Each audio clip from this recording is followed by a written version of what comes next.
Football is back in full swing and another week of absolutely epic games. Who's got you covered for every single one of them? DraftKings Sportsbook, an official sports betting partner of the NFL. New customers can bet $5, that's it, $5 on football and get $200 instantly in bonus bets. Nobody's missing out on action this year. All DraftKings customers, all, can take advantage of two new offers every game this September. Get in on the NFL Week 2 action with the DraftKings Sportsbook. Download the app now. Use the code Colin, that's me, COLIN, to sign up. New customers can bet just $5 and take home $200 instantly in bonus bets.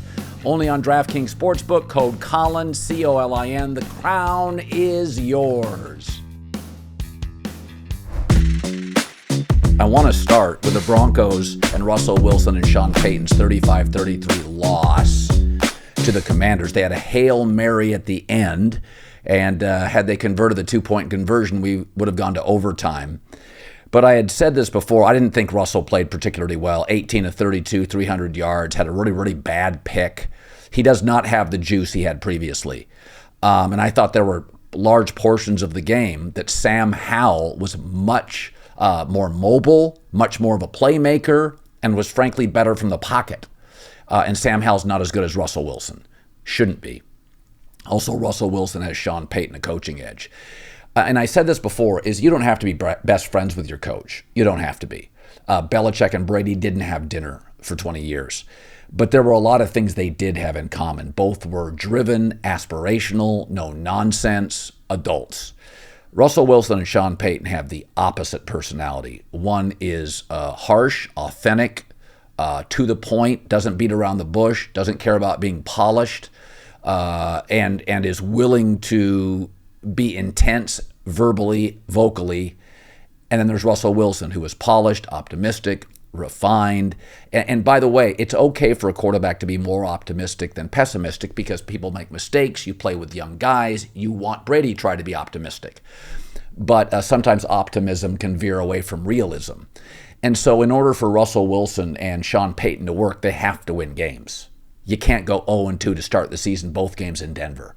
You can't lose to Sam Howell and Ron Rivera as a favorite.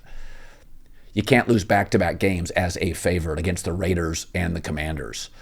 And so this relationship only works because the personalities are so different. It only works if they win these close games and they're 0-2. The very first day he had the opportunity, he did. Sean Payton acquired Jarrett Stidham for a pretty healthy backup quarterback salary, which told you when he got to Denver, the first thing he did was look at Russell Wilson film. How do I know? Because he told me that was the first thing he was going to do. He was going to look at all his plays. What does he do well? What doesn't he do well? Let's avoid the latter. Let's go toward the former. So he obviously saw stuff on film where he wanted somebody who could sit in the pocket and make throws. Remember, in New Orleans, once Drew Brees got older, they had Taysom Hill, they had Jameis Winston, they had Teddy Bridgewater. He was cycling people through as Drew Brees aged. Well, Russell Wilson is 34, and he looks like he's 39. He just simply does not move as well as he did 4 years ago. I don't know if some of it's confidence, emotional, no major surgeries, 34. He plays much older than his age. Brady obviously played much younger than his age. Aaron Rodgers largely plays younger, pre-injury, than his age. But this thing doesn't work. And, again, the Hail Mary makes this game look more competitive. Very early on, Denver's scripted plays had some success. That's Sean Payton doing the work. But when you get to late first quarter, second quarter, third quarter, early fourth, that's quarterback play. That's pre-snap. That's you, quarterback, line of scrimmage. Quarterbacks I don't even like. Daniel Jones had very, very good fourth quarter, late third quarters today just on athleticism and some big-time throws. So I think they're headed for major turbulence in Denver. Starting next year for 5 years, this is a massively punitive contract to the Broncos with a coach and a quarterback with completely different personalities. And I think there's nothing wrong with being optimistic, but I think it gets frustrating when somebody's really optimistic and there's obvious problems. I mean, I like optimistic people. I don't like negative people. But, if the walls are caving in, we're in the middle of an earthquake, I don't want optimism. I want to figure out a way to get safe and clean the house up. And so I think we're looking at a situation here in Denver. This is only going to get worse. The schedule's only going to get tougher. Now they go on the road. And again, if you watch the game, and I did, once they got off scripted plays, second, third quarter, fourth, I thought Sam Howell played more confidently. Really, really hard to figure out. Never seen a quarterback have it, lose it without a major injury. Pre-35 years old. Never seen it. I have no comp. Speaking of quarterback trouble, you can blame the coach or blame the quarterback. Justin Fields right now doesn't look like a franchise quarterback. I don't know if he can't see the field or anticipate, but they spent some money on that offense. The offensive line isn't great, but it's not as bad as others in the league. I mean, you can watch the way they coach him. They so badly want to control the clock, run, speed the game up, shorten it. DJ Moore's a really good player. They got good tight ends. Luke Getzey's a respected offensive coordinator. It just doesn't work. So you're going to have a situation in Chicago. You got to blame somebody. Somebody is done after this season. Is it Matt Eberflus, the head coach? That was Bill Polian's choice. The ownership of the Bears called Bill Polian and said, kind of run our coaching choice, our coaching search. And Bill went with Matt Eberflus. Now, I'm a believer that if you have a young quarterback, hire an offensive coach. If you have a veteran quarterback, okay, then you can go defensive coach. But I think there's pretty clear evidence that Jared Goff's career was saved by Sean McVay. Brock Purdy's career has been elevated by Kyle Shanahan. Shane Steichen has done wonders with Anthony Richardson, who barely played college football. I think young quarterbacks need substantial guidance and a softer landing after bad outcomes. And sometimes defensive coaches can be tone deaf. Matt Eberflus may be a good coach. I don't know if he's good for Justin Fields, but it doesn't work. I mean, it doesn't work at all. It's just bad. I mean, it's like Zach Wilson of the Jets. Zach isn't just the only reason the Jets lost. Micah Parsons ate him up. But it doesn't work. Zach's not a franchise quarterback. Now, Justin's bigger, stronger arm maybe, bigger athlete. Both are really mobile. But, Greg Cosell came on my show this week and said Zach Wilson and Justin Fields don't see the field particularly well. They just leave completions in the pocket. So somebody's going to take the blame, right? Somebody's got to take the blame for this. Because we're now, what is Justin Fields? He is 5-22 in 27 starts. I mean, these are winnable games. At home against Jordan Love, on the road against Baker Mayfield. Again, these look like W's. Coaching the quarterback are making more money than they ever had, and they're going to get fired faster than ever. And also remember, this is the best college quarterback class I've ever seen. Michael Penix, Caleb Williams, Shedeur Sanders, Bo Nix, Travis Jordan, Drake May, Riley Leonard at Duke. There's at least 6 quarterbacks. What's that going to do? GMs are going to be much less patient with aging quarterbacks, Denver, or younger quarterbacks, Chicago.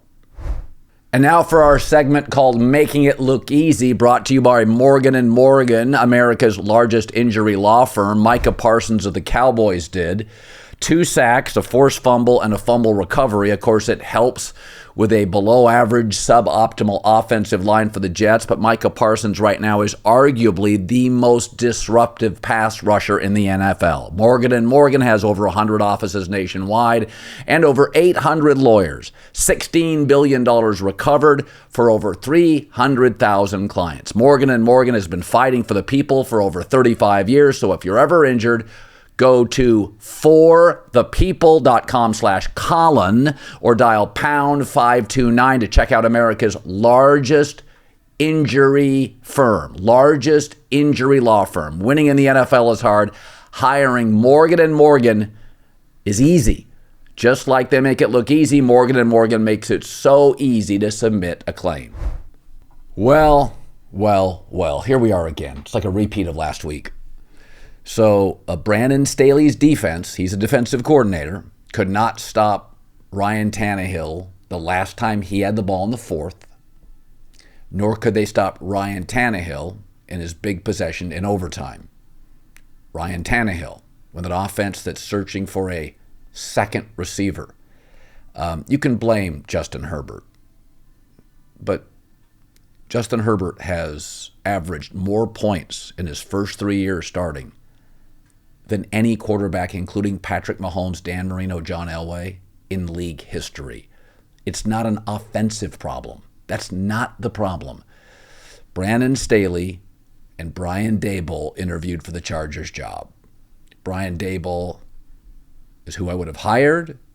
Staley was cheaper, and he was on the Rams staff, and perhaps the Spanos family felt like, we can pluck him away and slow down the momentum of the Rams. Maybe that's what they were thinking. But Brandon Staley had much less experience in football. So much of the Rams' success is centered around Sean McVay. You have to be careful about plucking people from his staff. We know that Daboll resurrected Josh Allen and got Daniel Jones to the playoffs. I just think they hired the wrong coach. I watch this defense. Bosa, Derwin James, J.C. Jackson. They've drafted well. They could probably use another interior defensive lineman, but by and large, this is an experienced defense that brought back almost all their starters. Like they're a team that shouldn't be fooled or out of sync like they were against Miami. Okay, it's Miami. But again, the last two big possessions by Tennessee can't get a stop. So the Spanos family's never paid a lot of money for coaches, so they're not going to run them in season. Plus, they made the playoffs last year. But I think I just, The Athletic, the subscription sports writer model, which now is owned by the New York Times, I think they do a really good job covering the NFL. I think the individual team writers are fantastic. The Chargers individual writer this week kind of looked back at the Miami game and picked it apart on some confusion in the secondary, and his primary issue was these guys are all returning. How can they make so many mistakes on 3rd and long and in coverages? You can see it on television. They just can't make big stops. So, it was interesting. I was talking to Chad Millman this week. He comes on for Sharper Square, and he said this is a major coaching mismatch, which is why, by the way, I thought Denver would win today. I thought it was a coaching mismatch. But Brandon Staley, that front office right now, the Spanos, Tom Telesco, the GM, I can assure you, they're not happy. And I do believe one of the reasons they brought Kellen Moore over, not only did they feel it was an upgrade, but they were concerned on what they saw in the first 2 years of Brandon Staley's defense. And my guess is Kellen Moore, I don't know if it would happen at the end of the season or Thanksgiving. This team is just simply too talented to be 0-2.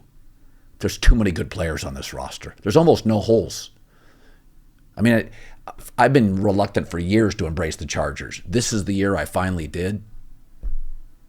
It's just inexcusable. There's too many good players, too many returning starters. They're young, just a sprinkle of the right veterans. Keenan Allen, Mike Williams, just enough veteran presence. Got to be better than this.